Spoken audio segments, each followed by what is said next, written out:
When the world goes quiet, some voices still remain. Not every soul finds peace when the clock strikes 12. There are stories hidden in the shadows, whispers drifting between the living and the forgotten. Some stories linger, some souls don't leave. Welcome to Stillness After Midnight, where every silence tells a story. If you're drawn to the mysteries that stir after dark, the voices that echo when the world sleeps, subscribe now and join us as we listen to the souls who still have something to say. Because in the stillness, the truth finally speaks. I killed my best friend for a joke. I didn't mean to kill him. That sentence sounds useless now, like trying to whisper sorry into a hurricane. But it's the only thing I have left. And here, wherever here is, sorry just lingers like smoke after a house fire. Pointless, choking. My name? Not sure if it matters. Let's just say I used to be someone, a son, a friend. The guy who told the best stories at the bonfire. The guy who once made my best friend laugh so hard he spilled beer through his nose. That laugh, that raspy, contagious laugh, is still in my head. But now there's blood on it. They called it a prank. I called it a joke, but no one laughed in the end. Not him, not me, and definitely not God, if he was even watching. I remember the exact moment it stopped being funny. It wasn't when I pushed him. It wasn't even when I heard the scream. It was later, when I stood at his casket and realized no one was going to ask why I did it. They just looked at me like I had always planned it, like somewhere deep inside. I wanted this to happen. He was my best friend, my brother in everything but blood, and I killed him for a laugh. This is my story, not to seek forgiveness, not to justify what can't be justified. But the thing about death is, it doesn't care about your intentions. It only counts the result. One soul is lost, and one soul is damned. Mine. The world didn't blur when I died. It cracked. At first, I thought I was still alive. My body felt weightless, but not gone. I saw my apartment, my couch, my unopened pizza box, the fan still spinning, but something was off, like the sound had dropped out of the world. Everything was muffled, even my own thoughts. I tried to breathe but felt no air. I tried to blink but had no eyelids. That's when I knew. Something had unstitched me from the living. I was drifting, through walls, through ceilings, through memories I couldn't control.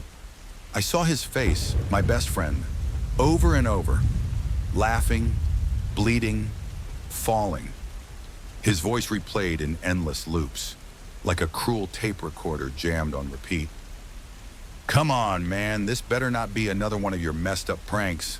It was the last one. We had always been the prank kings, high school, college, even after fake lottery tickets, exploding sodas. His favorite, the invisible rope trick, where we'd pretend to hold a rope across the street and watch cars slam on their brakes. Harmless. That's what we told ourselves. Just two overgrown kids refusing to grow up. But somewhere along the way, I started wanting more. More reactions, more attention, more chaos. Maybe it was boredom. Maybe it was envy. He had started settling down, got engaged, talked about moving to Denver.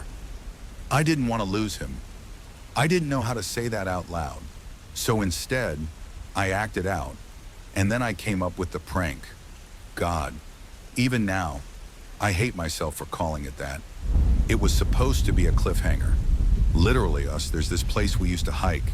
Hollow Ridge, beautiful, desolate, dangerous. One side faced the forest. The other dropped straight into rock and nothingness. We'd gone a dozen times. Always joked about how one slip could end it all. So I thought, why not fake it?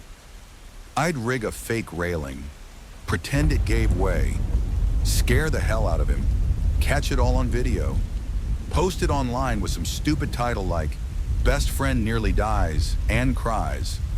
I even rehearsed it, over and over, measured the timing, checked the angle, made sure the loose edge was only decorative. Except it wasn't. The moment he leaned in, it didn't hold. The scream was short, the silence after, much longer. And when I scrambled to the edge, laughing at first, still laughing, like a fool, I saw his body crumpled on the rocks below. There was no movement, no reply, just blood, so much of it, and me, breathless, still holding the camera.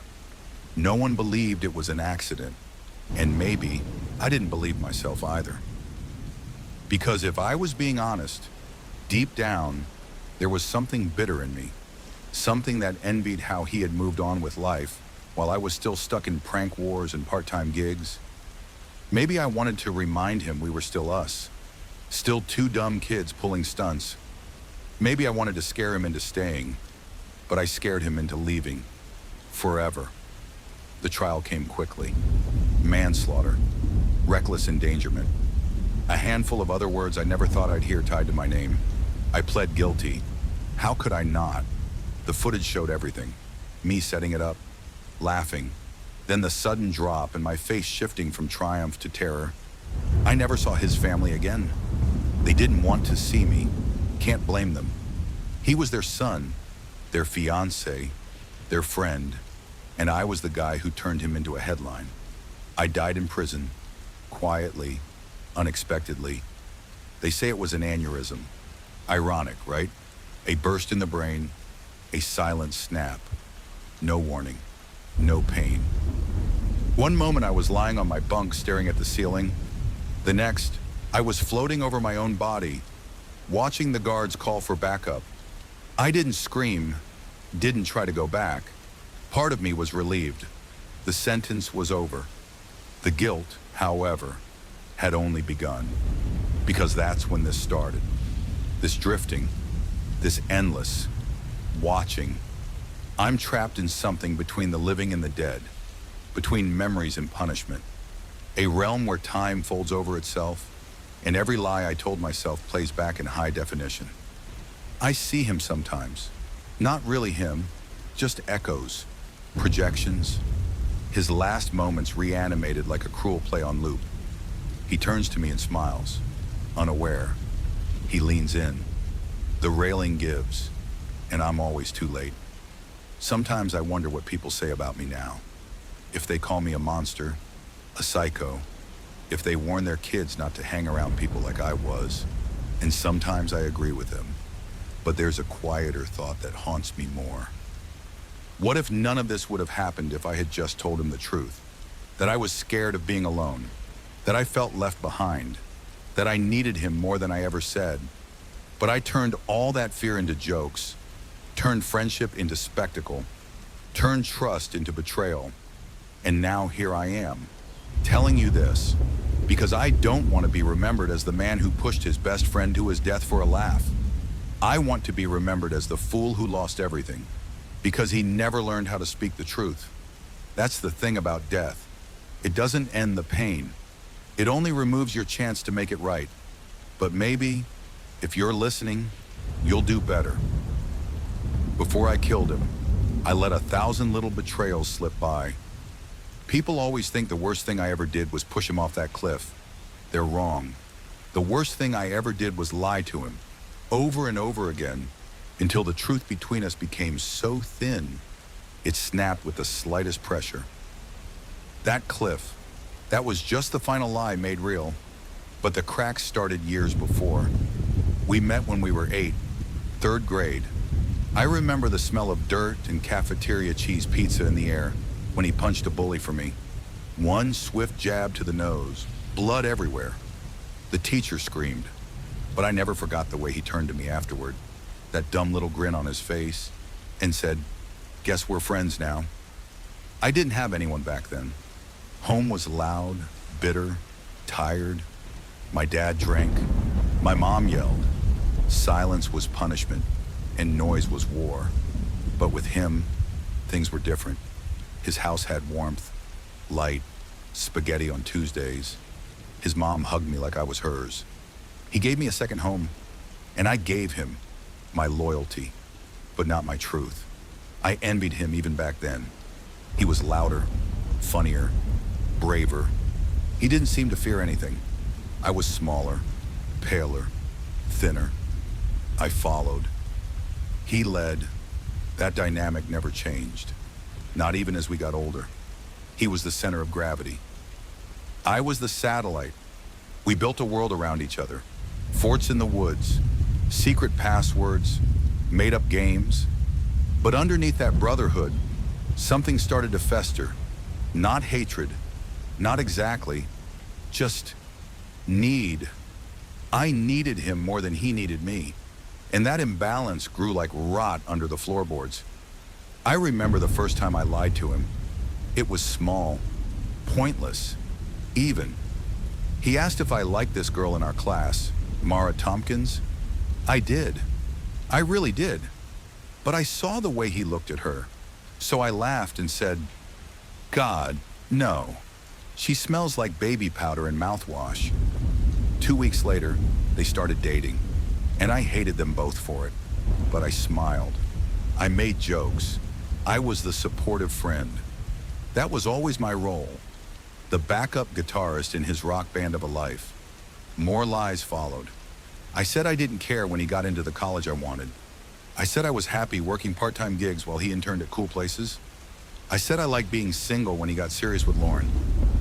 Each time I swallowed a little more resentment. Each time I smiled a little harder, until the smile became a mask I couldn't take off. You see, I didn't plan to kill him, but I didn't protect him from the thing I was becoming either. When we were in our 20s, he saved me from getting beaten half to death outside a bar. Some drunk thought I looked at his girl the wrong way. My friend jumped in, took the brunt of it. Bloodied nose, cracked rib. Afterward, I said thank you. But deep down, part of me felt humiliated. I should have been the one defending him. I should have been the strong one, the brave one. But I was always the one needing help.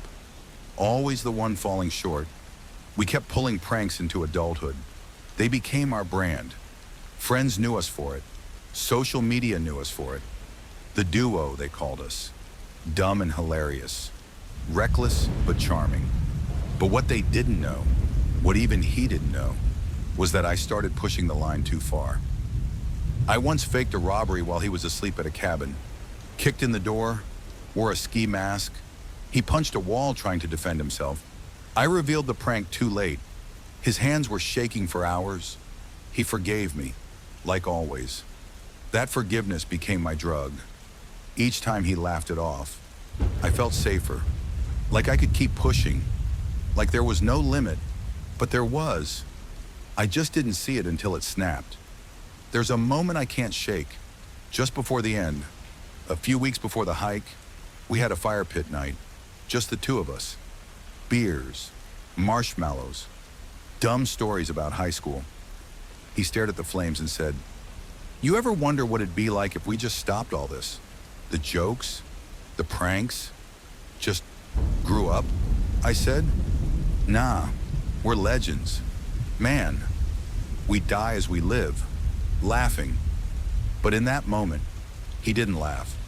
He looked at me, eyes quiet, and said, "You ever feel like you're hiding something from yourself?"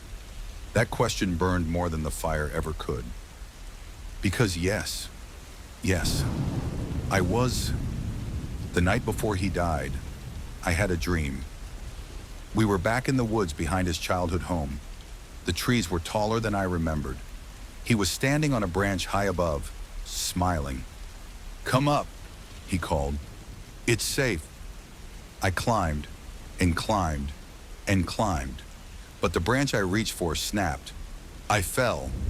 He didn't. When I woke up, I was sweating. My heart thundered in my chest. And instead of canceling the plan, calling off the prank, I told myself, "You're just nervous. It'll be fine. He'll laugh. He always laughs." But not this time. I sometimes wonder what would have happened if I told him that night. Told him I was scared of losing him, that I felt left behind. that my jokes were masks for something darker: jealousy, fear, self-hate. But I didn't. I just smiled. And the next day, I set the stage: the cliff, the camera, the lie. Now, in this place I drift in, time plays with me like a cat with a broken mouse. I don't get rest. I don't get peace. I get moments, loops, whispers, his voice in the wind, the feeling of leaves crunching under my feet, his hand clapping my back, his laughter cutting through the trees. Then the fall, always the fall. Again, again, again. I don't know if this is hell, but it's certainly not heaven. And maybe I don't deserve heaven. Because when you betray someone who loved you completely, when you destroy trust so absolute it never even saw betrayal coming, where else could your soul go? He had a scar on his wrist from when we were 12. Tried to climb a fence to impress some older kids. Got caught on barbed wire. Screamed. I helped him down. Crying. He never blamed me. Said, "We'll both have scars. Yours just won't show." He was wrong. Mine shows now. You're looking at it. It's this story. Every word. I've started to forget the sound of his voice when he wasn't screaming. That's what kills me. Not the sentence, not the prison, not the aneurysm, but the way memory rewrites itself when guilt takes the pen. He was my best friend, and I killed him long before I touched that railing, with every lie, every silence, every laugh that hid the truth. So if you're listening, still here with me, maybe ask yourself, what have you hidden behind a smile today? What truth are you bearing beneath a joke? And who might you lose when it finally cracks? You don't know what it means to be dead until you attend a funeral and realize the coffin isn't yours. I thought dying was the end. Turns out, it's just the part where you lose your voice, but not your awareness. Where you lose your body, but not your guilt. I wasn't buried. He was. And I watched the whole thing from a place outside time, outside breath, where the wind doesn't rustle, but your memories do, where light doesn't bend, but sorrow wraps around you like iron chains. They buried him on a Thursday. It was cloudy, of course, not rain, just gray, like the sky didn't want to commit to sadness, but couldn't quite pull off indifference either. I floated above the chapel, barely tethered to what remained of the world I once walked. They carried him in, and when I saw the casket, my soul cracked like frost under a careless footstep. It was dark walnut wood, no flowers, no glamour, just the raw weight of grief. I could almost hear it whisper, "You did this. You did this. You did this." Lauren was there. God, Lauren. The way she looked, hollowed out, but holding on like glass, trying not to shatter. Her hand was on her stomach. I didn't know then. I hadn't known, but seeing her there, so still, so silent, she was carrying his child, and I had taken both father and future from her. A life ended, another not yet begun, both marked by my stupidity. His parents sat in the front pew. His mother was trembling.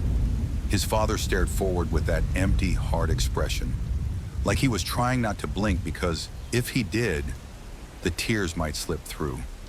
They didn't know I was there, floating like an echo behind the organ pipes, watching, listening. They didn't speak my name, not once, but I could feel it in their silence, in every shiver of disbelief, in every breath they took through gritted teeth. You were supposed to protect him. That sentence, though unsaid, ripped through me louder than any scream. They played a video montage. The usual kind, childhood photos, him in his football jersey, him laughing, holding a sparkler on the 4th of July, him with me, arms slung around each other, grinning at the camera like idiots who thought time would wait for us. People smiled, then cried, but I didn't. I couldn't. I was watching someone I loved being remembered by everyone except the one who should have kept him alive. Me. The priest gave a speech. He talked about laughter, about light, about how his soul had touched others. I wanted to scream, tell them, yes, he did. He touched mine. He saved mine. But what good is a voice when no one hears it? What good is regret when the damage has already bloomed like ink through linen?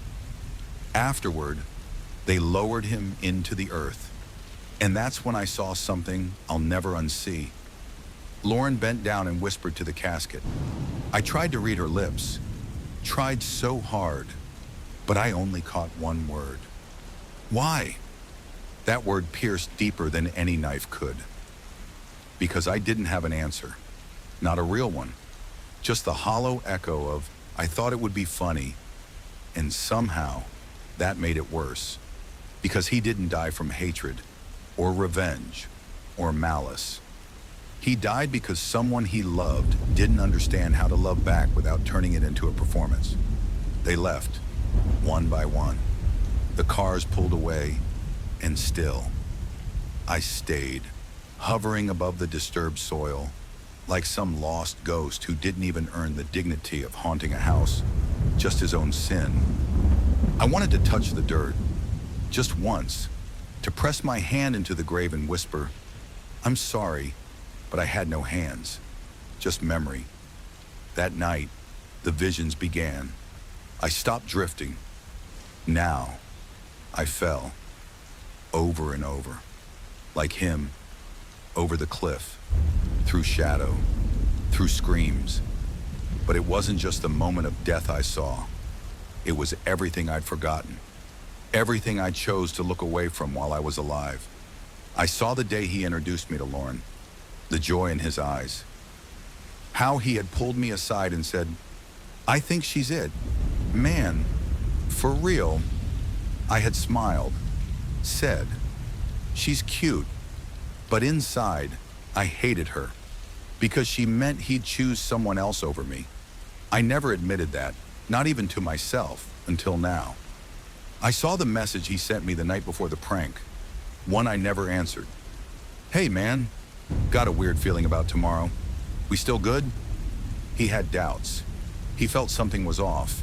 And I left him on red. I was too busy charging my camera batteries. I saw myself rehearsing the prank alone, setting up the camera, testing the railing. There was a moment, just one, where I looked into the lens and something flickered in my eyes. Uncertainty, doubt, maybe even fear, but I blinked it away, laughed, moved on. That's the most terrifying thing about guilt. It doesn't scream, it whispers, quietly, repeatedly, until it becomes the only voice you recognize. Since the funeral, I've tried to move on, but there is no on to move toward. This place I'm in, this limbo, it shifts. Sometimes it looks like the woods where we hiked. Sometimes it becomes my prison cell. Sometimes it's just pure black, except for one flickering screen showing the moment he fell.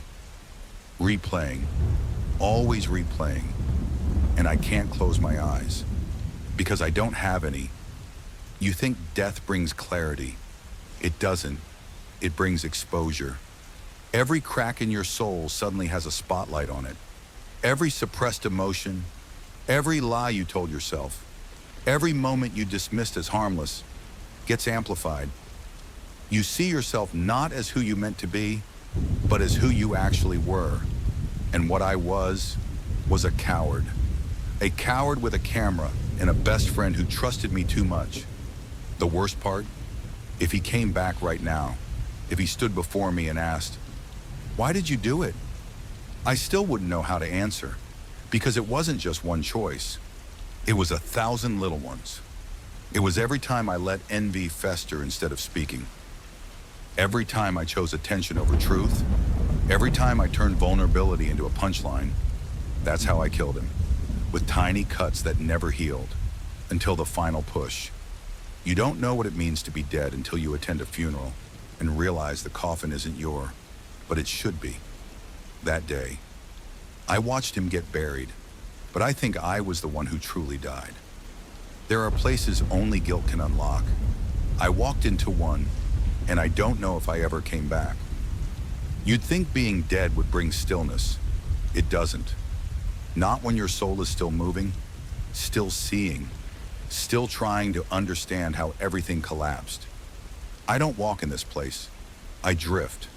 There are no feet here, no sky, no gravity, just layers of something that feels like time, peeled back over memory. When I pass through it, my past stirs like silt at the bottom of a black lake. And yet, something new began to happen. Something outside of memory. It started as a hum, low, pulsing, faint, like the memory of thunder. I heard it whenever I thought of him. Not the fall, but the before. His voice, his laughter, his hand on my shoulder. Every time that warmth crept into my thoughts, the hum grew louder. And then the first door appeared. I was drifting through a memory. Our first Halloween together. We were 10, dressed as pirates. I had a plastic sword. He had a real eye patch from his older brother, which I was insanely jealous of. I remember us trading candy, him giving me his Snickers, even though I knew they were his favorite. I like Twix more anyway, he'd said. Another lie told out of kindness. The opposite of my kind of lie. That thought stung, and the hum surged like a heartbeat. Then the woods around me blurred, bent inward, and a door appeared. It didn't be long. It was tall, thin, made of scorched wood that still smoked. A rusted doorknob pulsed faintly with light, as if alive. I floated toward it, unable to resist, not curious, drawn. Because behind that door was something I hadn't faced yet, and guilt. I've learned is a key that opens very specific things. I passed through, not opened it, passed. The wood melted around me like breath on glass. And suddenly, I was in the room. It had no walls, no ceiling, only darkness stitched with light like old film negatives.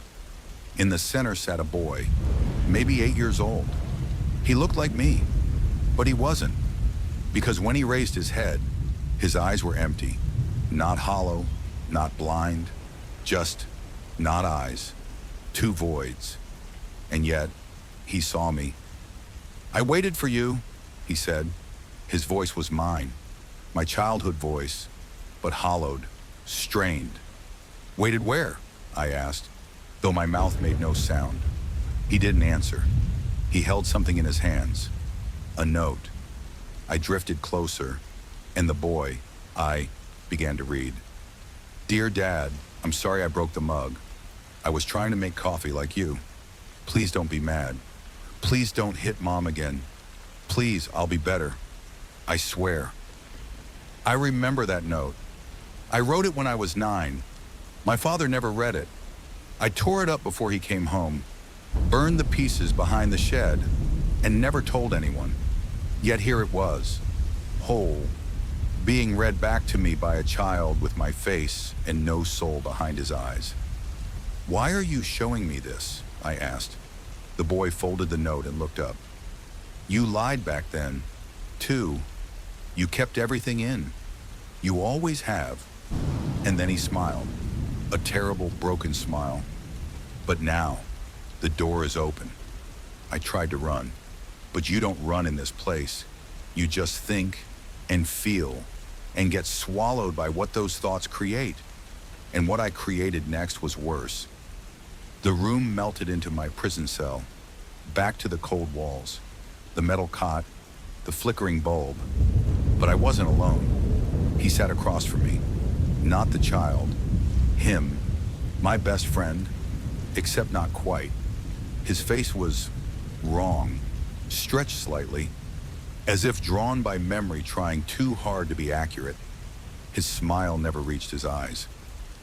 And his voice was both too low and too smooth. Miss me? He asked.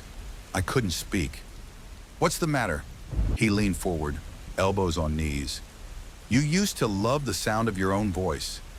I didn't mean to kill me? Silence. That's not what I meant. He laughed. Not the real laugh. This one was glass shattering. You meant to scare me. You meant to make me feel small.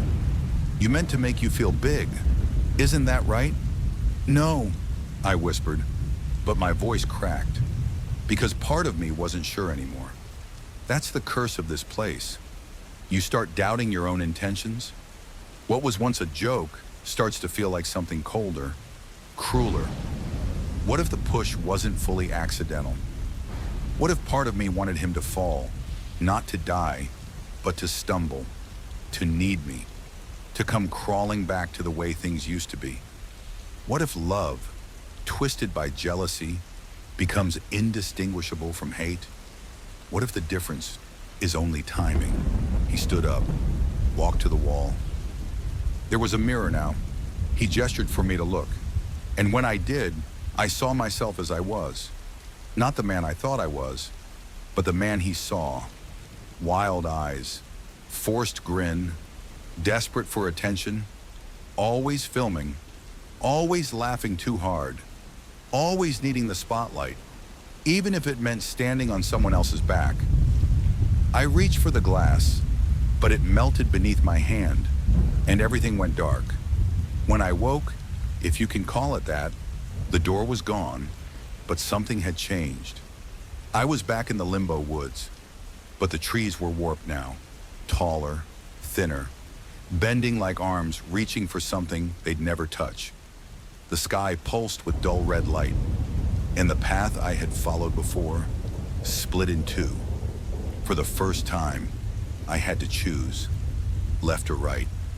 There were no signs, no guide, just instinct.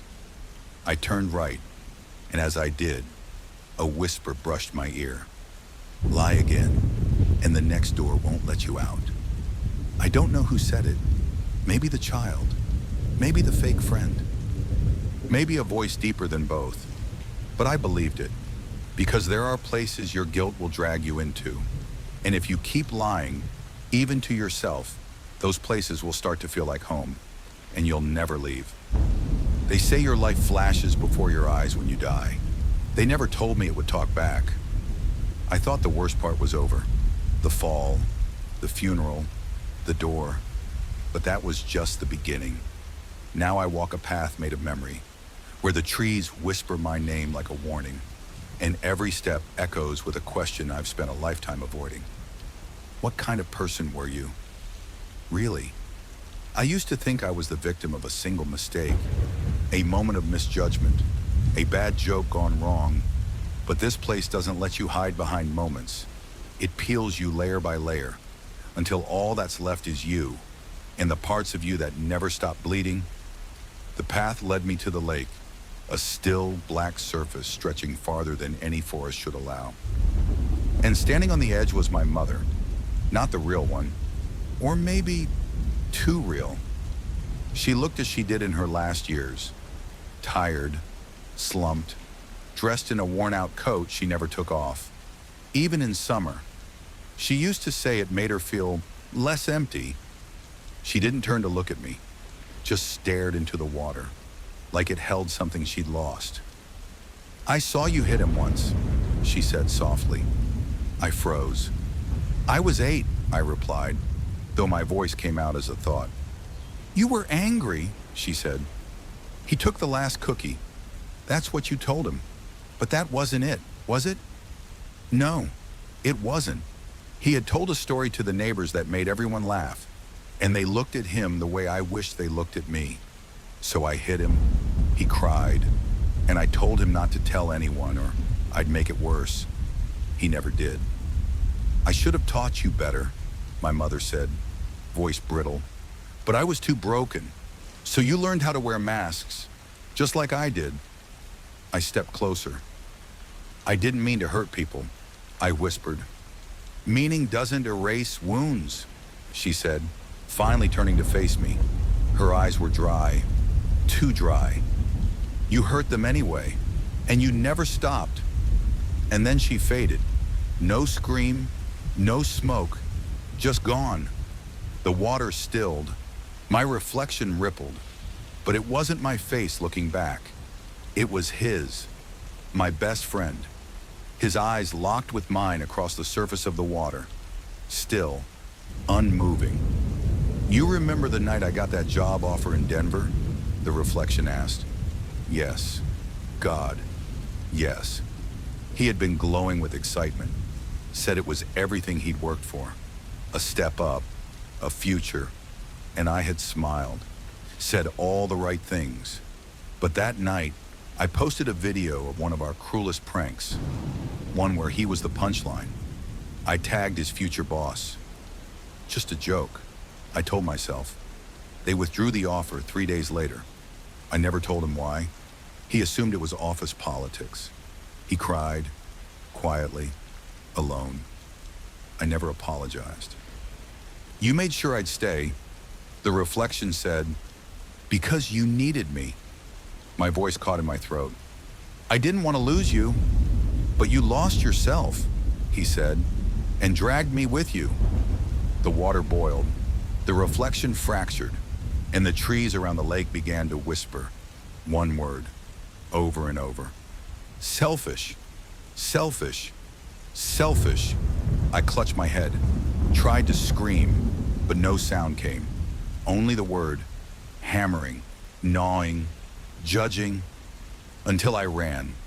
The forest didn't let me go far. I came upon a clearing. In the middle stood a circle of chairs, 12 of them, all filled by people I knew, faces from across my life, some I hadn't seen in decades. A teacher, an ex, a neighbor, a co-worker, the girl I ghosted after telling her I loved her, the guy I once accused of stealing my wallet to avoid admitting I lost it. Each turned their head when I arrived. Each looked disappointed, not angry, not tearful, just tired. Like I was an old wound that never healed right. A woman stood. It was Katie, my first love. I waited for you, she said. The same words the child had said in the doorroom, but this time, they meant something else. I waited for you to grow up, to see me, to stop making everything about you. I wanted to apologize, but she raised her hand. Don't. You always apologize after. That's the pattern, isn't it? Another voice joined in. My high school teacher. You had talent, but you were lazy, always deflecting, always blaming. You thought charm would carry you forever. It did, until it didn't. One by one, they stood. One by one, they spoke, and every word was a mirror I couldn't look away from. You laughed at pain. You used people's kindness as leverage. You only gave when it benefited you. You left when things got hard. You made us feel invisible. The final chair turned. It was empty, until it wasn't. He sat there, not broken, not angry, just still. You want forgiveness, he said. I nodded. But you haven't earned truth. I blinked. I've told the truth, here, now. No, he said. You told the story you want to believe, not the one that's real. And then he stood, and the chairs vanished. I was alone again, but not like before. This time, something had cracked inside me. Not a wound, a realization that the story I told myself, the tragic tale of a man who made a mistake, was just another lie, a comfortable version, a softened script. The truth was crueler. I hadn't made one mistake. I had made a life out of them, piled one on top of the next, and somewhere along the way, I stopped noticing which ones were small and which ones killed people. That night, if you can call it night here, the trees whispered something new, not selfish, but a question. Are you ready to see the moment it all began? I didn't know what it meant, but I knew where I had to go. Back, farther, deeper. To the first scar I ever gave myself, the one that never healed. Before I learned to tell the truth, I learned which lies made people stay. There's a hallway here. I don't know how I got to it. It wasn't on any map. It's not made of wood or stone, but of moving things. Frames without pictures, mirrors without glass, and voices without mouths. Each step I take down this corridor seems to pull something from me. Not physically, something deeper. Something tied to a night I thought I had forgotten. I was 13, and I learned what attention felt like. Real attention. Not the kind that came from jokes or troublemaking. The kind that came when people looked at you with concern, with care. The hallway ends at a bedroom. Mine. From years ago, the posters on the wall, the chipped paint, the stack of comic books I never finished reading, and there I am, sitting on the bed, thin, pale, holding a cast around my left wrist. I remember that cast. I told everyone I fell down the stairs. It wasn't true, not entirely. I had hit the wall, hard, repeatedly. And when my mom came home early, I told her I slipped trying to fix the curtains. She cried. She hugged me. She called me brave. And in that hug, something inside me twisted because I liked it. For the first time in weeks, she looked at me like I mattered. And I realized pain got me love. Not the pain I gave others, but the pain I claimed to have. That night, she made me hot chocolate and let me skip homework. The next morning, my teacher pulled me aside and told me I was strong. Kids signed my casts. Even my brother, who usually called me annoying, let me choose the TV channel. And I felt powerful, not strong in body, but strong in control, because their sympathy made me important. I didn't think of it as manipulation. Not then, just survival. When your home feels cold, you build fires where you can, even if you have to lie to spark them. And so I began crafting small fictions, half-truths, exaggerations, omissions, nothing criminal, nothing evil, just little stories that made people feel for me. And I thought, if they feel for me, they won't leave. If they worry, they'll stay. The next scene appears like a curtain being drawn back. A classroom, 9th grade. Mrs. Elkins is handing back essays. Mine has a red circle on the front. A+, she writes. Beautiful, moving. Your story made me cry. What story? Ah, yes, with the one about my uncle who died in the war. Except, I never had an uncle in the war. I made him up. I borrowed memories from news stories and old movies. I described the funeral, the folded flag, the way he used to sneak me candy before my bedtime. All of it, fiction, but it worked. People felt things. I was seen. My reflection in that classroom isn't smiling. He looks empty. The kind of emptiness that comes after too many fake tears. Because eventually, you forget where the lies end and you begin. I wander back out of the classroom, but the hallway has changed. Now it's lined with masks. Hundreds, each with a label underneath. The empath, the funny one, the tortured soul, the loyal friend, the one who cares too much. I remember wearing each of these, depending on who I was with, depending on what I wanted, and somewhere along the way, I forgot what my real face looked like. If it even still existed. A voice behind me speaks. You were good at pretending to be broken. I turn. It's my father, or the memory of him. He looks as he did the last time I saw him, before he left for good. Leather jacket, 5 o'clock shadow, half a cigarette between his fingers. You cried to get what you wanted, he says. I yelled. Same need, different methods. I wasn't like you, I snap. He shrugs. No, you were better at hiding it. He flicks the cigarette into the dark and begins to walk away. And suddenly I'm yelling after him, not because I want to stop him, but because I want to prove I'm not like him. But I can't, because I'm not sure I believe it anymore. The hallway fades. I'm in a church now, empty, except for one person sitting in the front pew. It's my best friend again. Older now, like he was the day I last saw him. He turns when I approach. "You remember the speech you gave at my birthday?" I nod. "You said I was your brother, that you'd die for me." He looks at me with something between pain and pity. "And then you humiliated me in front of all our friends. As a joke." I lower my gaze. "It made people laugh. It made me cry," he says, and he looks away. "I wanted to believe your love was real, but love without truth is manipulation." I sit beside him, and for the first time in this strange, surreal afterlife, I feel small, not because someone is yelling, not because the world is punishing me, but because the truth is finally settling in. I didn't kill him in one moment.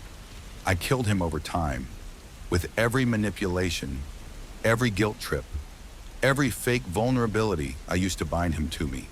And the night he died was just the final act of a long, unspoken tragedy. We sit in silence, and then he speaks once more. "You want forgiveness?" I nod, slowly. "Then you need to stop asking for it." I look at him, confused.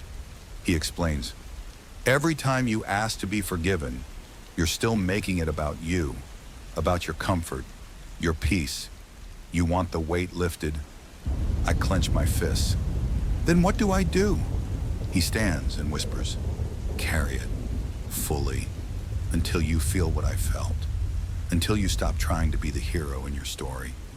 He places a hand on my shoulder. "And maybe, someday, you'll understand what real remorse is." Then he vanishes again, leaving me alone, with the silence and the echo of a final thought. Not all deaths happen in silence. Some die under laughter. There's a door in front of me, old, rusted, splintering. Carved into it are the words, "Do not enter if you're still lying." The handle is warm when I touch it, not hot, warm like breath, like a warning. I open it, and everything goes black. Not the kind of black that blinds you, but the kind that shows you everything, in ways you don't want. I hear it first, my voice, laughing, loud, cruel, sharp. Then other voices join in, a room full of them, drunk, jeering, and one voice trying to keep up, failing. His, my best friend. I can see it now. It's that night, his last night. I know what's coming, but this time, I'm not inside myself. I'm inside him. I am him, and for the first time, I feel everything he felt. He walks into the room, late, his jacket still damp from the rain. He smiles when he sees me, relieved, like he was nervous he wasn't invited. He always had that fear of being forgotten. He called it a stupid leftover from childhood, but I knew it, and I used it. I had gathered them all, our friends, our classmates, even a girl he used to like. They were all here for the surprise, the joke, the setup, and I had told him, "Trust me, it's gonna be epic." He sits beside me, grateful. I pour him a drink. I make a toast. "Here's to the guy who never got the hint." Everyone laughs. He chuckles, confused. "Wait, what?" Then the videos begin, one by one on the big screen. We play clips, secretly recorded moments. Him spilling food, him crying in the locker room, him fumbling over words with a girl he liked. All edited, all mocked. And my voice narrates each one like a comedian. People howl, slapping knees, snorting drinks. He laughs too, at first, because he wants to belong. He wants to believe it's harmless, that we're still friends, that this is just what guys do. But I can feel it now. What he felt, the heat in his chest, the sting behind his eyes, the way the room blurred as he blinked back shame. He laughs again, softer this time, looking around. No one meets his gaze, not even me, especially not me. Then comes the final clip. I remember now. I hadn't meant to include it. It was private, personal. He had sent it to me late one night, him talking about his anxiety, his fear of failure, his fear of being abandoned. I know I sound pathetic, he had whispered in the video, but sometimes I feel like if I vanished, no one would notice. And I played it in front of everyone to get a laugh, and I did laugh. Hard, too hard, because somewhere deep down, I knew I had crossed a line, and the only way to cover guilt is to bury it in noise. He stood up, silent, not angry, just hollow, like someone who'd been emptied. I remember him walking out. I didn't follow. I let him go, because I told myself, he's overreacting. But now that I am inside his memory, I can feel how alone he felt in that moment, and how loud my laughter rang inside his chest like a hammer. The memory fast forwards. I'm no longer in the house. I'm on the bridge. The night is cold. His hands grip the railing. He's still dressed from the party. His phone buzzes. One last message from me. You're being dramatic. Grow up. He stares at it. No reply. The wind picks up. His breath shivers. And the thoughts come. Faster, sharper, darker. I feel them. They were never really my friends. I was always a joke. Even he, especially he, didn't care. He steps up, one foot on the edge. The city lights blur with tears. And then he turns around. Someone's there. A woman. She doesn't speak, but she holds out her hand. And when he takes it, I'm pulled out of the memory. I'm standing in a white void now. He's there. So is she. She looks familiar. Too familiar. Then I realize she's my mother. But younger, the version of her I barely remember. She wraps an arm around him, protective, and she looks at me with a sadness so deep it silences everything. He steps forward, still him, still quiet, but stronger now, more certain. He speaks. I didn't die because of one night. Pause. I died because you made me feel small, over many nights. I nod. I know. No, he says. You don't. You want to know. You want to fix it so you can move on. I clench my fists.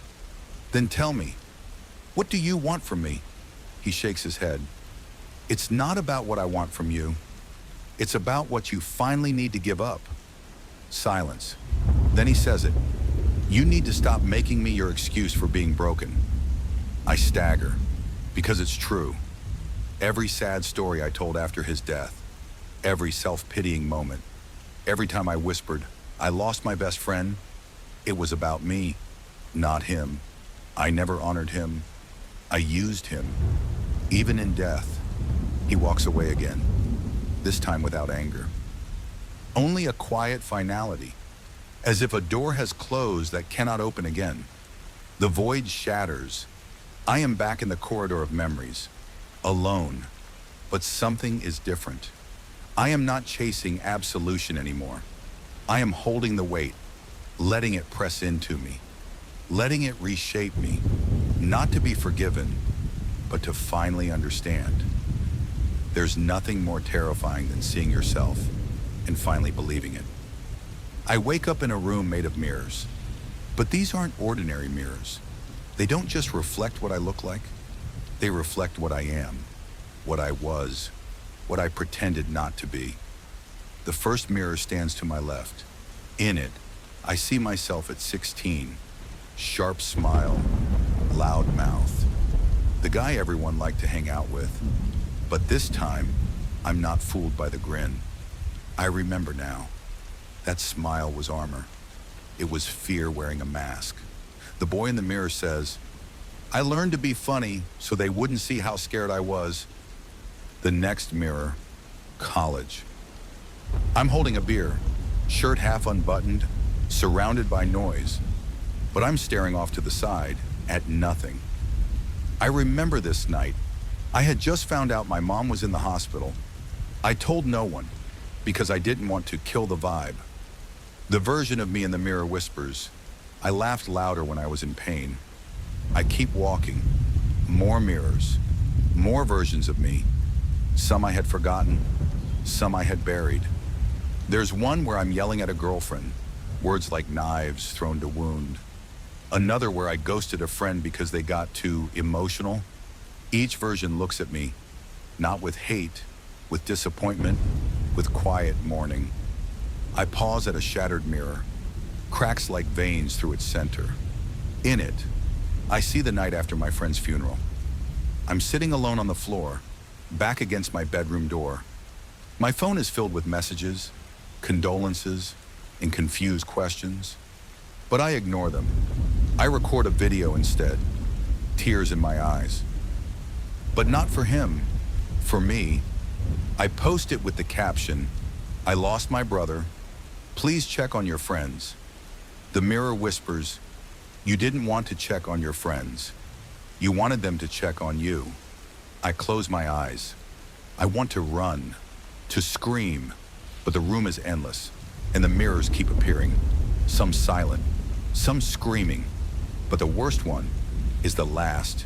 It's massive, floor to ceiling, no frame, just pure silver glass. At first, I don't see anything, just myself, as I am now, pale, hollow-eyed, a soul without breath. But then, the mirror begins to move. My reflection smiles, not kindly. It knows me, knows the lies I've told. Even here in death, it speaks. "You came here thinking this was about forgiveness. You thought if you cried enough, remembered enough, punished yourself enough, you'd be redeemed." I whisper. "Isn't that what this is? Penance?" The mirror me shakes his head. "No, this isn't punishment. This is clarity. You don't get to be clean just because you finally feel dirty." I step closer. The glass ripples. I reach toward it, and it pulls me in. Suddenly, I'm back in my body, but everything's wrong. The air feels heavy. I'm in the same world, but tilted, like gravity changed direction. I look around.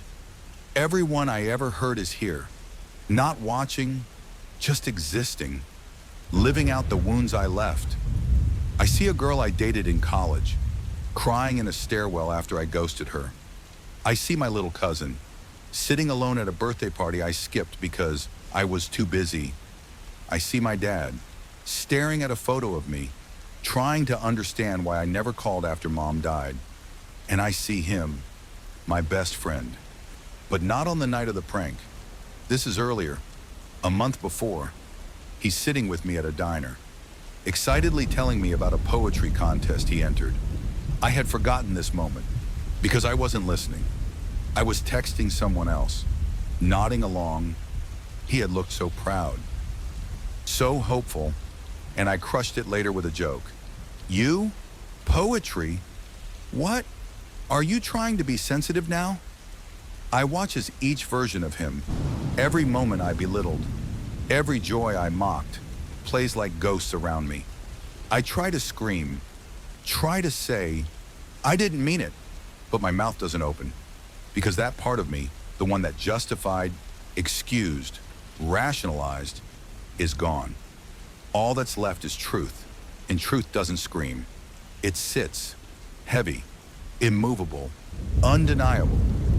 A voice returns, not from the mirrors this time, but from within me, the real me, the one I buried under years of ego and noise. It says, "You were not a monster, but you refused to be human." The room begins to dim, the mirrors dissolve, and I'm left in darkness. But for once, it feels honest. I sit, No longer running. No longer narrating my pain like a performance. Just being with it, holding it, letting it weigh what it must. I don't know how long I sit there. Hours, years, a lifetime. Then, a door appears. Simple, wooden, unlabeled. No warnings this time, just a soft glow behind it. I stand and walk toward it, not to escape, but to continue. Because maybe this isn't about being forgiven. Maybe it's about no longer lying, not to others, not to the world, not even to God, just to myself. And maybe that's the first step. Some laughs echo longer than screams. I always thought laughter was light, weightless, the sound of release, of joy, of forgetting. But here in this place where nothing lies, I learn. Some laughter has weight, and mine was heavy enough to kill. The door creaks open. A soft wind brushes against my face. Not warm, not cold, just still. On the other side, a living room I remember too well. It's the night everything fell apart. The night of the joke. We're all there. Me, him, my best friend, Marcus, two others, friends of friends. I barely remember their names now, but I remember the feeling, the buzz of alcohol, the dim yellow light, the cheap speakers playing something loud enough to ignore our silences. And in the center, Marcus, blindfolded, hands tied, for the game. I had said it'd be funny, that he'd lose it when he found out the truth. God, I even used that phrase. He's gonna lose it. We thought that was hilarious. But now I'm watching the scene like a ghost. Literally, I'm invisible in the corner of the room, but I can feel everything. Not just hear it, feel it. Every breath, every heartbeat, every grin that didn't come from love but cruelty. Marcus is sitting cross-legged, confused. I swear if this is another food prank, I'm out, he says. He's laughing, trusting. And me, God, I'm standing above him, holding my phone, recording it, because humiliation wasn't enough. I needed views. I watched my past self crouch beside him. You trust me, right? I ask, and Marcus nods, blindfolded. Of course I do, man. That line burns now. Of course I do. That's what made it possible. That's what made it worse. The prank was simple. We'd make him think his long-term girlfriend had cheated on him with me. We faked the texts, staged the evidence, had a girl call and pretend to be her. Then I'd take off his blindfold and say, "Gotcha!" He'd laugh, get mad. We'd high-five. That was the plan. But plans built on cruelty unravel fast. I watch it unfold. Watch him listen to the fake messages. His face changes. Not instantly, but slowly. Like the wind leaving a tree, from curiosity to confusion to panic. And then, silence. He doesn't yell, doesn't scream, just breathes. One sharp inhale. Then, "Why would you do this to me?" My past self laughs, loud, too loud. Even the others in the room start shifting uncomfortably, but I can't stop laughing. I slap his back, still filming. "It's a joke, bro. Chill." Marcus pulls off the blindfold. His eyes, God, his eyes. They're not angry. They're not sad. They're just gone. Like something inside just left. And he says, "That wasn't a joke. That was a choice." The words hit now harder than they ever did then. Because in that moment, I had the choice too. To stop, to delete the video, to say, "You're right, I went too far." But I didn't. I doubled down, mocked his reaction. "Man, you're soft." I laughed. "You're always so sensitive. That's why we never bring you out anymore."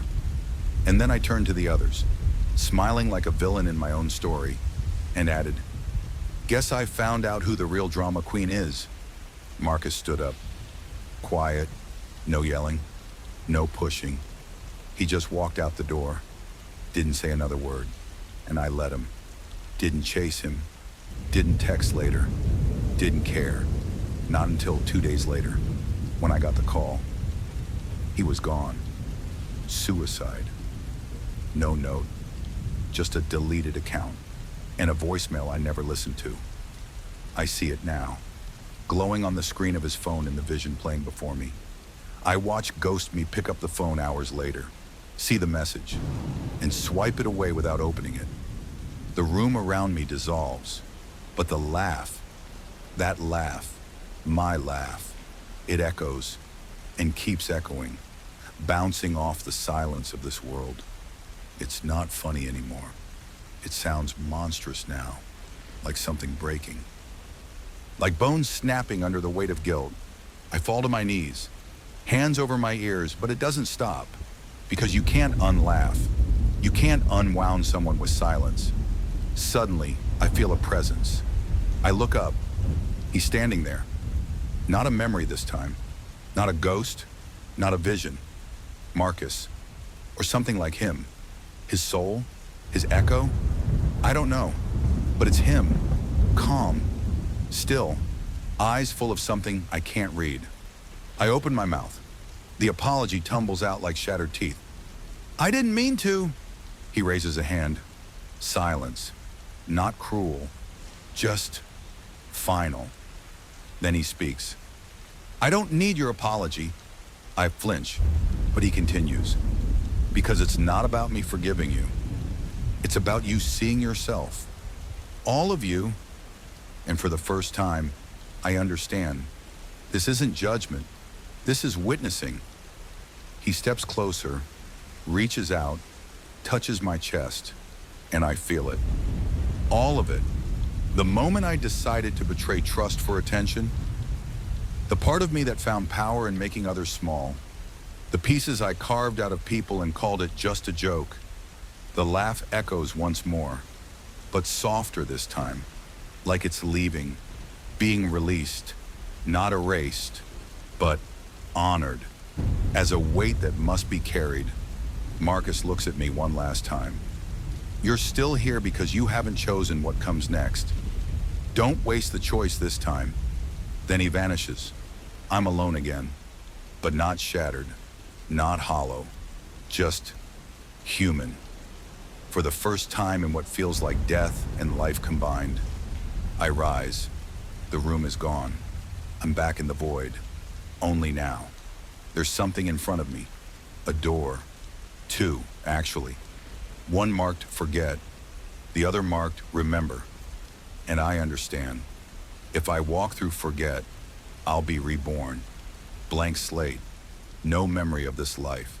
No pain. No guilt. No lesson. Just a clean beginning. If I walk through remember, I'll carry it all. The laugh, the loss, the lesson. Maybe into another life. Maybe into something else.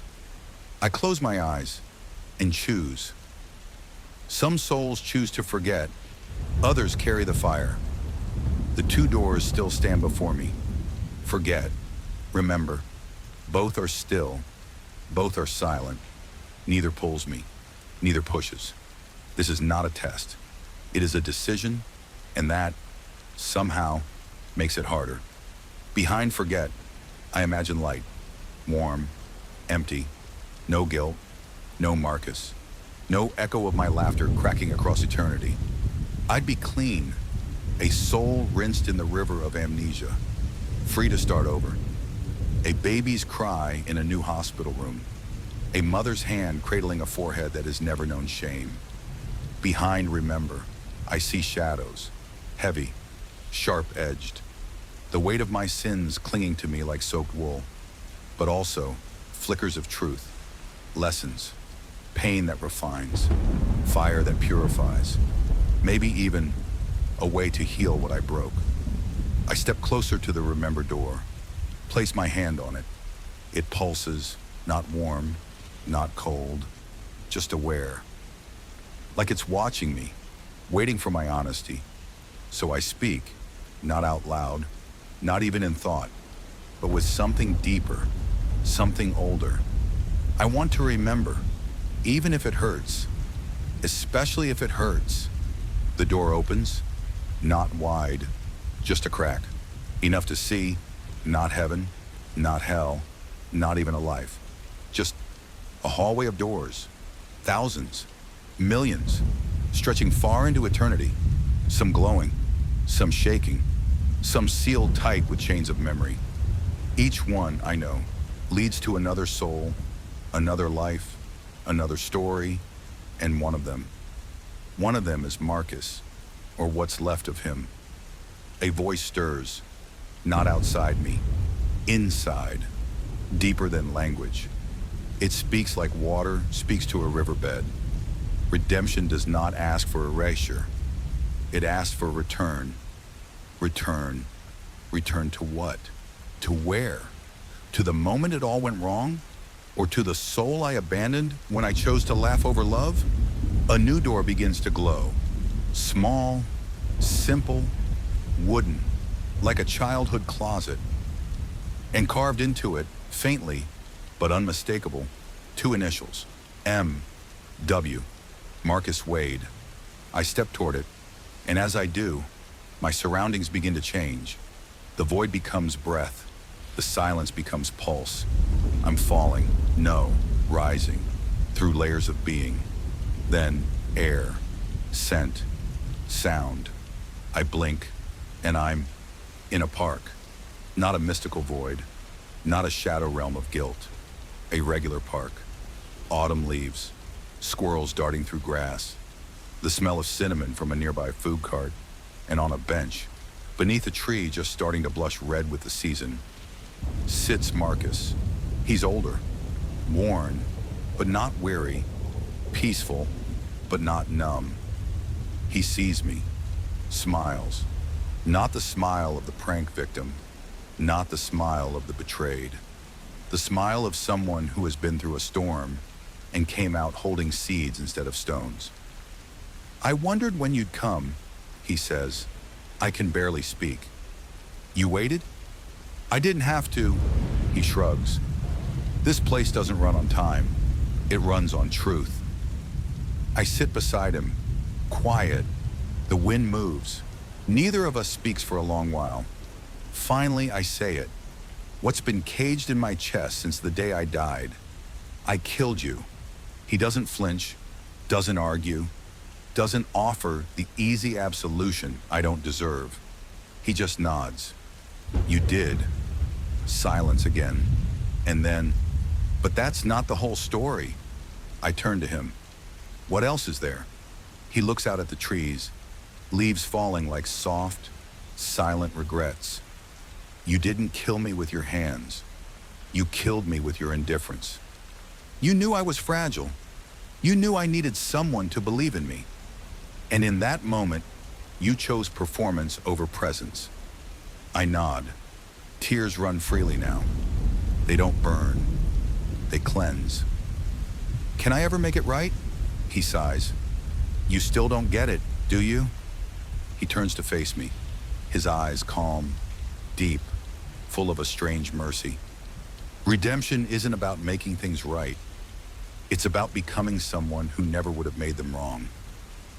I feel that sentence slide into me like a key, unlocking something old and aching. All my life, I thought regret was enough. That sorrow was the toll. But Marcus is showing me something deeper. That regret is just the first gate. Real transformation begins when you choose to carry your past, not like chains, but like a torch, to light the way forward. He stands, dusts his hands. You won't find me again. You know. I nod. I figured, but maybe you'll find someone else, he adds. Someone like me, someone who's about to fall. And this time, maybe you'll be there to catch them. He begins to walk away, and then pauses, turns one last time, and says, Don't waste the laugh. Make it mean something. Then he's gone. The park fades. The leaves dissolve into ash. The bench unravels. And I'm once again surrounded by light. But this time it's not cold.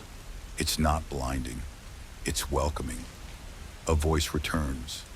Gentler now. The same one from before. You chose to remember. Now choose what kind of soul you want to be. And suddenly, I know what's next. I won't return to Earth as a new child. I won't vanish into the stars. I'll walk among the broken, among the almost lost, among the ones laughing too loudly at someone else's pain. And I'll whisper the truth, that some laughs are heavier than they sound, that some souls die in silence, that no joke is worth the death of another's trust. I will carry this, not to punish myself, but to become useful. A soul with scars that teach, a ghost that guides. And if, in another life, I hear someone begin to fall, I'll be there, with silence, if that's what they need, with presence, with weight, the kind of weight that holds, not hurts. Some ghosts don't haunt, they warn. I do not return to the world in the way most souls do, not through a womb, not through a flicker of rebirth, no soft blankets, no lullabies. I return as something else, something in between. The living don't see me, but the almost falling, the breaking, the lonely, staring too long into the darkness, they hear me, not with ears, but in that trembling place between choice and collapse. They call it instinct, conscience, a chill. I call it presence. The first one I find is a boy, 15, thin, shoulders curled like he's spent his whole life dodging invisible blows.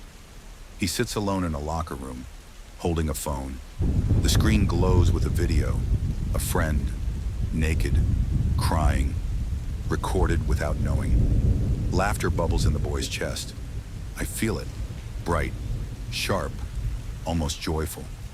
And yet, I move closer, not to stop him, but to offer him something I never had. A pause, a question. I do not speak in words. I let memory ripple from me into him, a flicker of a party, of someone shouting, "It's just a joke," of a coffin too small, of parents whose eyes never stop searching for something they'd lost. The boy hesitates. His thumb hovers over send, then lowers the phone, slowly, breathing heavily. He doesn't know me. He never will. But something deep inside him just decided, I won't be the laugh that kills. And that, somehow, is enough. I wander. Through school hallways, through alleyways behind comedy clubs, through Discord chats, through corners of the internet where cruelty wears a meme's mask. Each time, I don't scream, I don't punish. I remind of what a joke can cost, of how lightheartedness can become a weapon in careless hands. They call these generations darkly humorous, desensitized.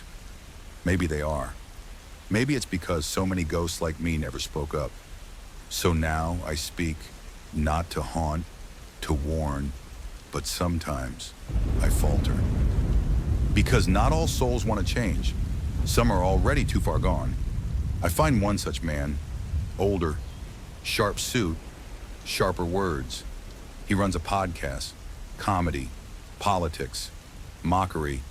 He laughs loud, his fans louder. But inside, he's hollow, feeding off humiliation. He reminds me of myself. I try. I sit near him during a live recording. I whisper an image into his soul. Marcus, falling. That stillness, that blood. The way his mother crumbled in the hospital corridor. The silence that followed the joke. The podcaster pauses mid-sentence. His hand trembles. His co-hosts laugh louder, covering the crack. He adjusts his mic. For a second there, he jokes, "I thought I saw God." The audience laughs. He smirks. But I know what he really saw. And I know he won't forget. Not yet. I move on. There is no rest for souls like mine. No heaven, no hell, just service. Like a penance, like a prayer, but not out of guilt anymore. Out of purpose. One night, I find her.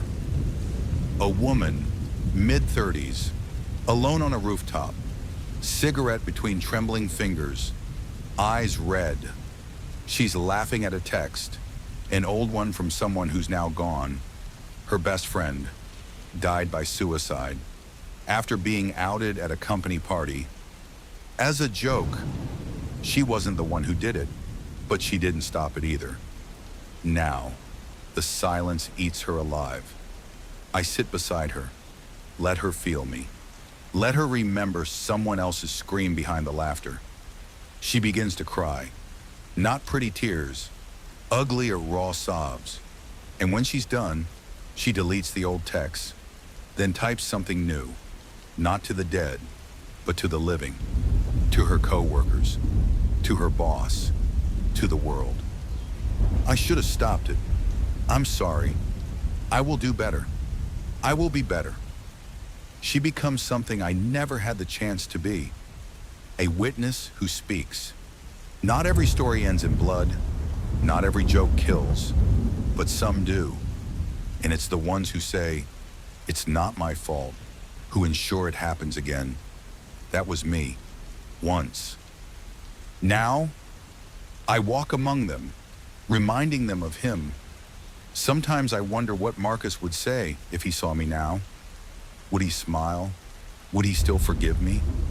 But then I remember that smile on the park bench, that peace in his voice. He already gave me what I needed.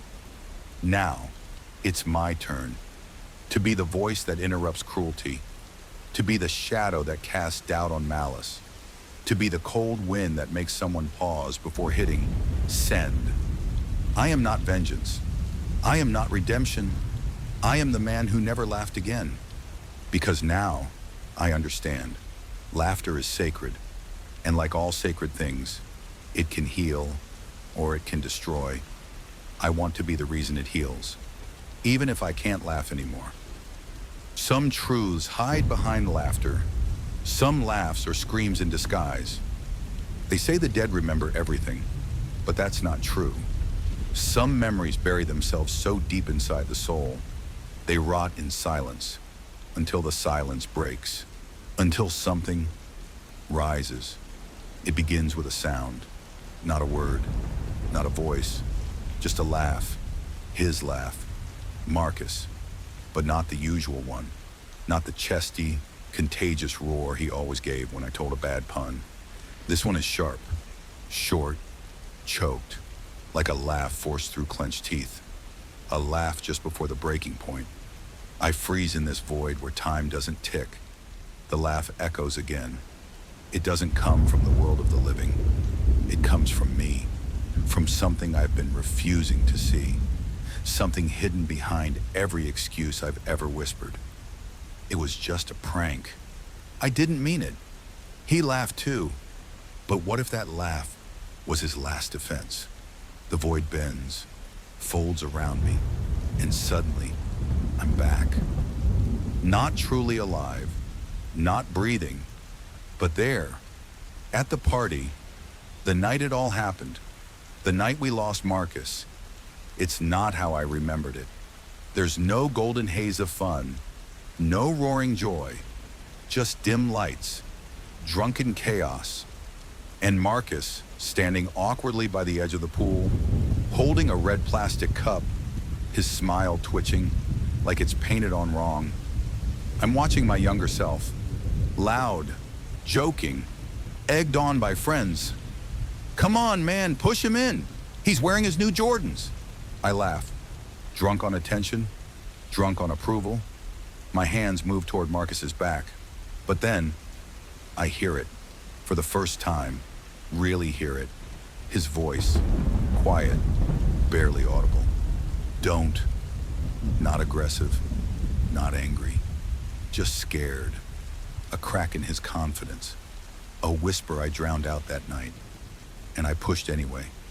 He stumbled, slipped, didn't fall right into the water like we thought. His foot caught the edge. His head hit the diving board. A sickening crack, then a splash. Then nothing. But that wasn't the moment that breaks me now. What destroys me is what came before the push. The thing I never let myself remember. Earlier that night, Marcus pulled me aside, under the porch light, his eyes unsure, his voice quiet. "I need to tell you something." I remember brushing him off. "I'm busy. Tell me later." But he pressed. "I think I'm different. I don't feel like the others. I don't laugh at what they laugh at. I don't feel safe here sometimes. Not even with you lately." And I joked, like always. "Aw, what? Are you in love with me now?" I slapped his shoulder. "Don't worry, bro. I'm straight but flattered." He didn't laugh, not even a little.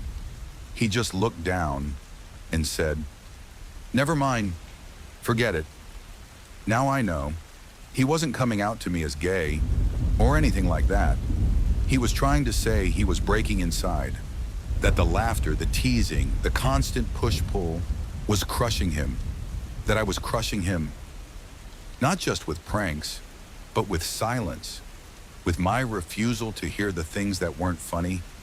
The push wasn't the start of the fall, it was the end, the conclusion of months, maybe years of small betrayals, of ignoring the deeper person inside my best friend, of loving the surface, but abandoning the core. The truth crashes through me like a wave of black fire. I didn't just kill Marcus by accident. I broke him slowly. And when he finally showed me the pieces, I laughed. In this void, I collapse. But there's no floor, no gravity, just falling, through memory, through shame, through a scream that never stops, until a hand, his hand, reaches through the dark. Marcus, not the smiling boy I remembered, not the victim, just Marcus, whole, still, watching me. "I wanted to believe you cared," he says. "I did," I whisper. "Not enough," he replies. Silence. Then he adds, "But you're listening now." The void shifts again. The scream fades. And in its place, quiet, not peace, not yet, but something beginning. Marcus turns away, begins to walk into the distance. I call after him. "Wait, can I come with you?" He pauses, then shakes his head gently. "Not yet." "Why?" He looks back and says, "Because there are still others who are laughing, without knowing what they're breaking." And then he disappears. I remain alone, again, but not the same. No longer just haunted, no longer just guilty. Now, I carry something heavier, understanding. Not all jokes kill, but some jokes hide pain so deep, even the joker can't see it until it's too late, and then the silence is permanent. I was the silence, I was the storm, and now I am the echo that follows after. Sometimes a soul gets one more chance, not to return, but to reach. It was raining in the space between worlds. I didn't know it could rain here. Didn't know the dead could feel cold. But they can. We can. Especially when the rain isn't water, but memory. Each drop falling from a sky I can't see, bringing with it whispers of the past, of the future, of what might still be saved. I drifted through the gray, no sense of time, no ground beneath my feet, but there was a direction now, a pull, as if something, someone was calling me, not with words, but with pain. And then I saw him, a boy, 16, maybe 17, soaking wet, standing on the edge of a bridge, arms out, toes curled over concrete, face tilted to the void below. The highway ran under him like a river of light, and his eyes, empty, wide, were staring down as if the fall would answer all the questions. I hovered behind him, unseen, untouchable, but not disconnected. I felt him, like an echo of myself, far younger, or of Marcus, or maybe of every soul that has ever stood in that place, between choice and consequence. His lips moved, a whisper. I shouldn't be here. Another whisper. They don't care. And then, the joke wasn't funny. That last one hit me like a strike to the chest. The boy clenched his fists, tears mixed with rain. Behind him, nothing. Ahead of him, a drop. Below, the promise of silence. I didn't know if I could reach him. I wasn't part of his world anymore. But something in this realm, something in me, had changed.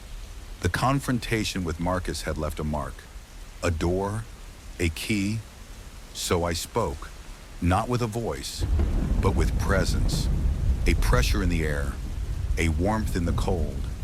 A thought that wasn't his, but wasn't fully mine either. A whisper carried on the rain. It wasn't your fault. The boy froze. He blinked, looked behind him, but saw nothing. Still, he didn't move forward, didn't fall. Something was working. Another whisper. They laughed because they didn't understand. You are not what they say you are. You are not the punchline.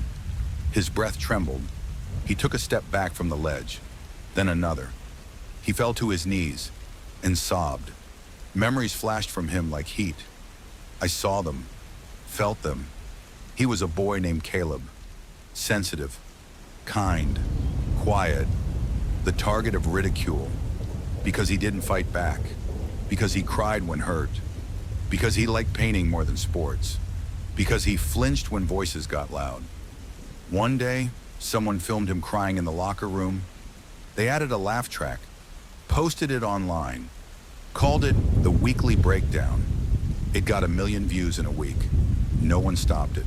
No teacher, no parent, no friend, not even the one who filmed it, his best friend. Until today, Caleb had held it inside, but the storm had broken him, and now he stood at the end of the road Marcus once walked. I hovered near him. The rain slowed. His heartbeat steadied. He looked up, whispered into the dark, "Who's there?" I wished I could answer. Instead, I filled the silence with one last thought. I was someone who didn't listen until it was too late. But I'm here now, and so are you. The clouds parted. A shaft of silver light pierced the mist. Not sunlight, not moonlight.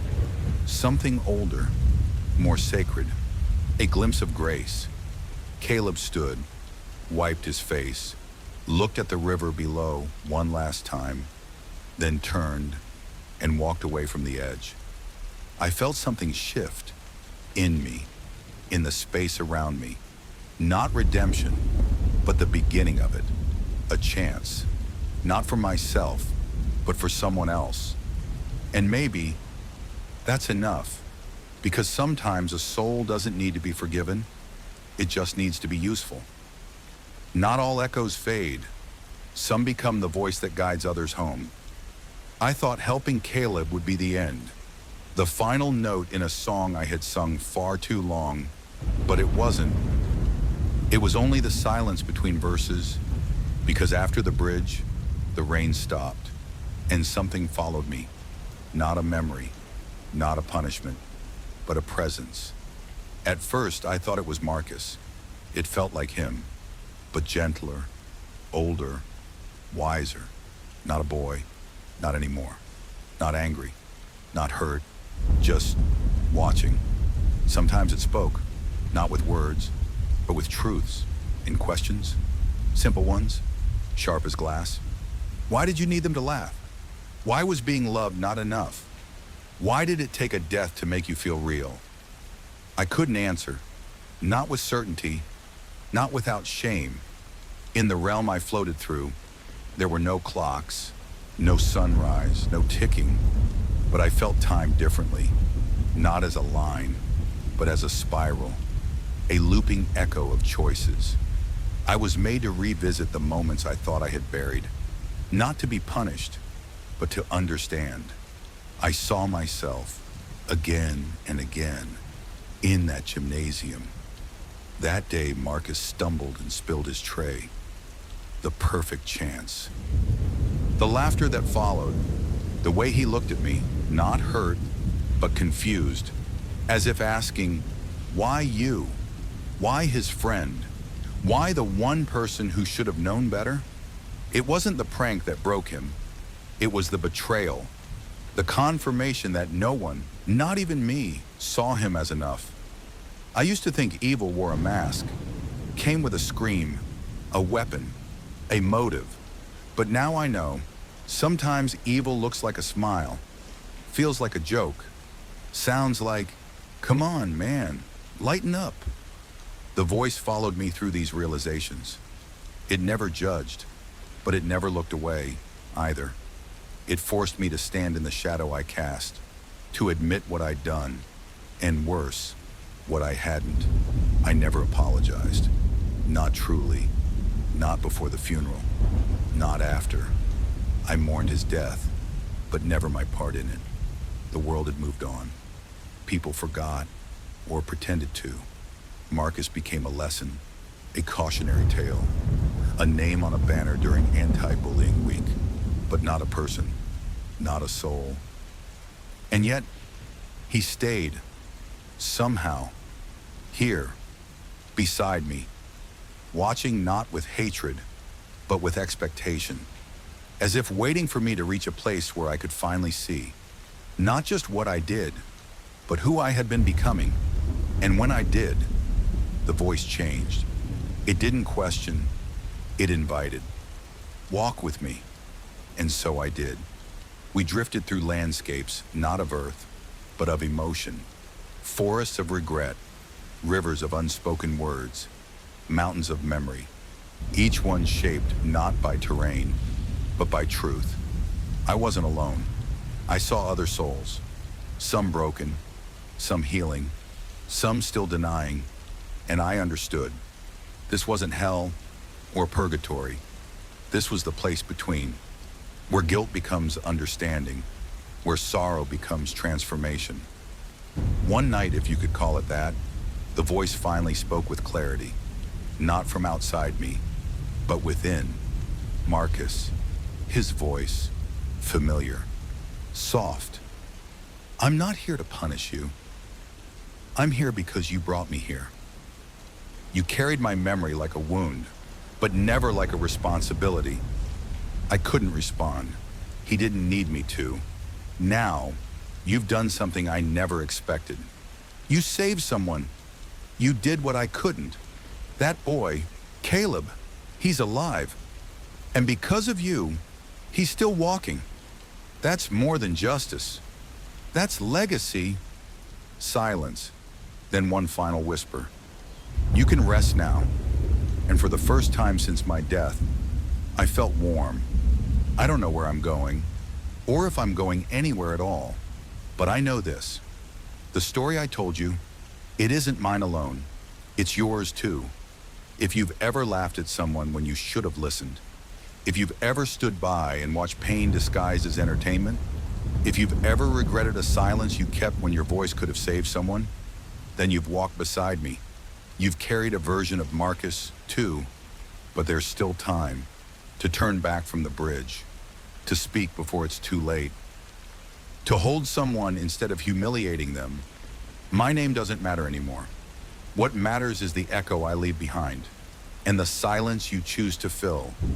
So if one day you hear a whisper in the rain or feel a presence beside someone standing on the edge, don't be afraid.